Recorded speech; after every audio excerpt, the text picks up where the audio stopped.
Well, in the last week, the Chinese government backed down on several threats to put tariffs on U.S. exports. But one of those exports, soybeans, may still be on the hit list. Our Parker King reported last week a tariff like this can have a major impact on our state's agriculture. Today, he talks with one high-ranking ag specialist and joins us live in the studio with more. Parker. Guys, we know now that cotton is no longer king and soybeans have taken the top rank for row crops in our state. So if China is to put tariffs on our farmers, what's the response? I go to the Mississippi Delta for answers. Take a look. The Mississippi Delta is known for its fertile soil and productive crops. The 18 counties form an organization known as the Delta Council, where a board keeps everyone on the same page. Well, it's a big focus on ag, highways, flood control, health care, all kinds of things like that impact our region. Council President George King farms soybeans and corn in the southern Delta.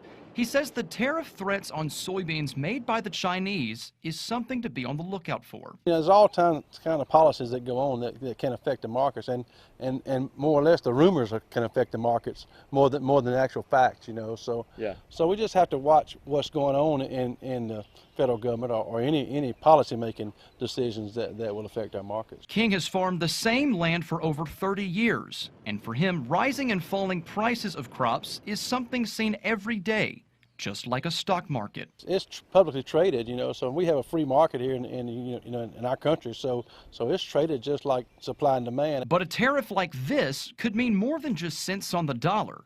It could be dollars. As scary as that can be, King says it comes with the job. I mean, that's what farming's all about, is managing risk, you know. It's just another thing that we have to manage, you know, have to try to put ourselves in the best position we can to withstand something like that, or be able to hold on long enough, you know, to our crops until the market recovers. Full disclosure, yes, George King and I are related.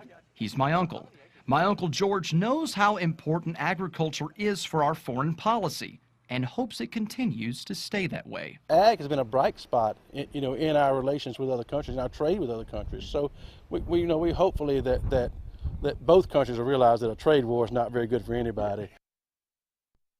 It's always good to go and see some family every now and then. There's no word yet on if these tariffs will actually go into effect, but the threat still remains.